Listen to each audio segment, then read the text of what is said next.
स्वागत है दोस्तों आप सभी का डिजिटल मैथ्स क्रांति में। आज के इस लेक्चर में हम क्लास 11th की एक्सरसाइज 13.1 के क्वेश्चन नंबर 31 से स्टार्ट करने वाले हैं। तो करते हैं स्टार्ट दोस्तों।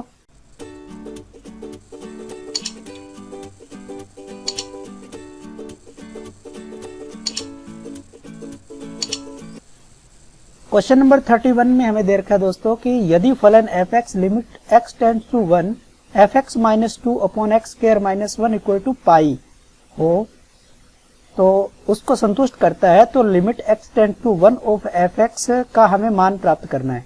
इसका मतलब हमें यहाँ क्या दे रखा है, limit x tends to 1 fx minus 2 upon x square minus 1 equal to pi. ये इसको क्या है, संतुष्ट करता है।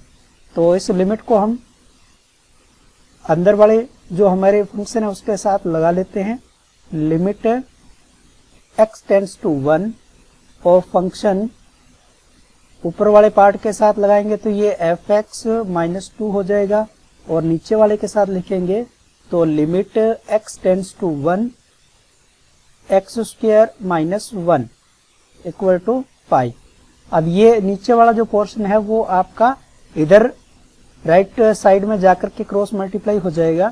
तो लिमिट x टेंड्स टू 1, ये लिमिट 1 है, फंक्शन fx माइनस 2 और पाई limit x tends to 1 x square minus 1।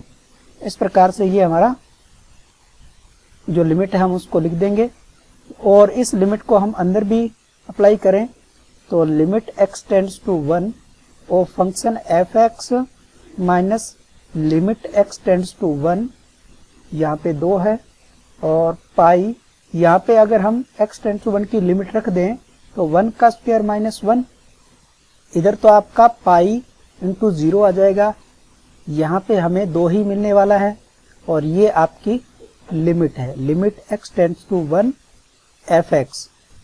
और यहाँ हम देखेंगे कि ये आपका 0 आ गया, 2 यहाँ से इधर जाएगा तो प्लस में आ जाएगा,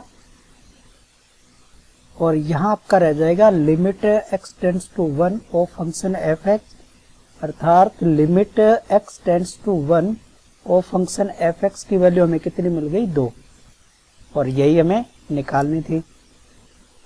क्वेश्चन नंबर 32 में देखें तो किन पूर्णांकों m और n के लिए limit x tend to 0 of function fx और limit x tend to 1 of function x दोनों का अस्तित्व है यदि फंक्शन हमारा fx इस प्रकार से डिफाइन हो। तो सबसे पहले हम लिमिट x टेंड्स टू 0 की बात करते हैं। ये हमारा फंक्शन है। अब लिमिट x एग्जिस्ट तभी करेगी जब इसकी बाईं सीमा और दाईं सीमा जो है बराबर होगी। तो हम इसकी बाईं सीमा ले लेते हैं। बाईं सीमा, बाईं सीमा को हम जानते कैसे लिखते हैं, f0 माइनस 0, क्योंकि 0 पे चेक कर रहे हैं तो ऐसे लिखेंगे limit x tends to 0 minus fx आपका फंक्शन, और या इसको लिखेंगे limit h tends to 0 0 minus h। ये हमने लिख दिया लिमिट h टेंड्स टू 0। अब 0 में से h कुछ कम हो रहा है, इसका मतलब यहाँ पे हमारी लेस देन 0 वाली कंडीशन जो है वो यूज होगी। ये आप देख रहे हैं x टेंड्स टू 0 वाली कंडीशन, तो फंक्शन हमारा कौन सा यूज होगा, ये वाला। इसको हम लिख लेते हैं। तो फंक्शन हमारा आ जाएगा m एक्स स्क्वायर की जगह आएगा 0 माइनस h का स्क्वायर प्लस n, और जब हम h टेंड टू इसमें 0 करेंगे तो यहाँ आ जाएगा m, और ये तो 0 हो ही जाएगा, प्लस n, यानी कि ये आपको मिल जाएगा n। तो इसकी बाईं सीमा हमें मिल गई f0 माइनस 0, बाईं सीमा का मान n मिल गया। इसी प्रकार से हम इसकी दाईं सीमा भी निकाल लेते हैं। दाईं सीमा, दाईं सीमा के लिए हम लिखेंगे f0 प्लस 0 और limit x tends to 0 plus fx, या इसको लिखेंगे limit h tends to 0 f0 plus h। अब 0 में कुछ जुड़ रहा है, इसका मतलब 0 से ग्रेटर देन की पोजीशन आएगी। इसका मतलब फंक्शन हमारा ये वाला यूज होगा, nx प्लस m वाला। तो इसको हम यहाँ लिख लेते हैं, लिमिट h टेंड्स टू 0 और फंक्शन आएगा हमारा nx की जगह आएगा 0 प्लस h और m। जब इसमें h टेंड टू 0 करेंगे तो ये हमें क्या मिल जाएगा, यहाँ से हमें n ब्रैकेट 0 प्लस m मिलेगा। इसका मतलब यहाँ हमें मिल गया m। तो लिमिट अगर एग्जिस्ट करती है, इसका मतलब लेफ्ट हैंड साइड और राइट हैंड साइड दोनों बराबर होनी चाहिए। f 0 माइनस 0 और f 0 प्लस 0, दाईं और बाईं सीमा दोनों बराबर होंगी तभी लिमिट एग्जिस्ट करेगी। इसका मतलब n और m को इक्वल होना जरूरी है। ये बात समझ में आ गई। तो पहला केस तो आपका यही हो गया कि लिमिट x टेंड टू 0 तभी एग्जिस्ट करेगी अगर पूर्णांक n और m दोनों बराबर है। बात समझ में आ गई। अब इसकी सेकंड लिमिट पे हम चेक करते हैं। तो सेकंड लिमिट हमें दी है, लिमिट x टेंड्स टू 1 पे फंक्शन का मान हमें पता लगाना है। ठीक है, तो इसमें भी हम सबसे पहले बाई सीमा ले लेते हैं। बाई सीमा लिखेंगे इसको f1 माइनस 0 और limit x tends to 1 minus fx, या h के रूप में लिखेंगे तो limit h tends to 0 f1 minus h। अब यहाँ क्या हो रहा है, फंक्शन में 1 से h जो है वो कुछ कम हो रहा है। ये तो इसका मतलब हमारी कौन सी कंडीशन यहाँ पे अप्लाई होगी, 1 से कुछ कम, यानी कि ये वाली कंडीशन यूज होगी। तो इसका मतलब फंक्शन हम ये लेंगे nx प्लस m। तो इसको वहां हम यूज कर लेते हैं। यहाँ हमारा फंक्शन आ जाएगा limit h tends to 0, nx की जगह हम ये वैल्यू डालेंगे 1 माइनस h। ठीक है, और इसमें अगर लिमिट h टेंड टू 0 लिखते हैं तो ये आ जाएगा n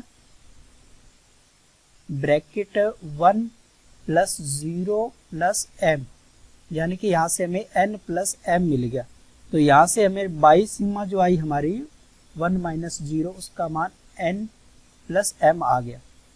ठीक है, और उसके बाद हम अब दाईं सीमा निकाल लेते हैं। दाईं सीमा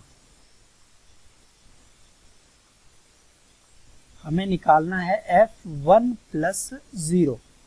लिमिट लिखेंगे x tends to 1 plus fx, ये h के रूप में लिखें तो limit h tends to 0 f1 plus h। इसका मतलब 1 में कुछ हमारा h जो है वो धनात्मक राशि जुड़ रही है। तो x ग्रेटर देन 1 की कंडीशन यहाँ पे अप्लाई होगी, x ग्रेटर देन 1। तो फंक्शन हमारा ये यूज होगा यहाँ पे nx की क्यूब प्लस m। इस फंक्शन को हम वहां लिख लेते हैं nx की क्यूब प्लस 1। तो limit h tends to 0, nx को हम यहाँ बाद में लिख लेंगे, क्यूब लिखनी है और m लिखना है। अब x की जगह हम लिखेंगे 1 प्लस h। ये आपको दिखाई दे रहा है 1 प्लस h, ये यहाँ आएगा 1 प्लस h। ठीक है, और जब हम h टेंड्स टू 0 लिमिट रखेंगे तो n 1 प्लस 0 की क्यूब प्लस m, और ये हमें मिल जाएगा n प्लस m। तो यहाँ से हमारी जो दाईं सीमा है, दाईं सीमा का मान भी कितना आ गया है, इसको मैं थोड़ा सा इधर अलग कर देता हूँ। ये हमारी जो दाईं सीमा है 1 प्लस 0, इसका मान भी क्या आ गया है, n प्लस m आ गया है। तो हम यहाँ पे दोनों को इक्वल हम यहाँ पे करके देखें तो हमें क्या मिल रहा है, दोनों सिचुएशन बिल्कुल इक्वल आ रही हैं। 1 प्लस 0 यानी कि n प्लस m बराबर n प्लस m। अब यहाँ आप देखोगे तो इन सारों को आप कैंसिल आउट करोगे तो देखो यहाँ पे n और m दोनों तरफ से कैंसिल हो रही है, यानी कि आप के फंक्शन के ऊपर n और m का कोई भी प्रभाव नहीं पड़ रहा है। इसका मतलब हम कह सकते हैं कि लिमिट x टेंड्स टू 1 के लिए, है ना, n व m कोई भी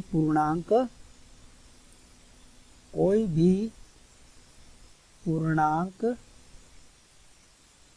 के लिए विद्यमान है। और पहले वाले में क्या देखा था, लिमिट x टेंड्स टू 0 के लिए n तथा m समान होने चाहिए या बराबर होने चाहिए। ये बात आप समझ गए। तो धन्यवाद दोस्तों। अगर यह वीडियो आपको पसंद आई है तो प्लीज़ आप इसे लाइक करें, दोस्तों के साथ शेयर करें और चैनल पे पहली बार है तो चैनल को सब्सक्राइब करें, पास में आने वाले बेल आइकन को जरूर दबाएं। और हाँ दोस्तों, आप लोगों ने इस पहले वाली एक्सरसाइज के जितने भी क्वेश्चन हमने यहाँ पे हल किए हैं, अगर उसकी आप PDF डाउनलोड करना चाहते हो तो मैं आपको डिस्क्रिप्शन बॉक्स के अंदर उस PDF का लिंक दे दूंगा। आप मुझे कमेंट बॉक्स में कमेंट करके बताएं। अगर आपको नोट्स की ज़रूरत है तो ही मैं वहाँ पे डालूंगा, अदरवाइज नहीं। तो मिलते हैं नेक्स्ट वीडियो के अंदर। थैंक यू दोस्तों।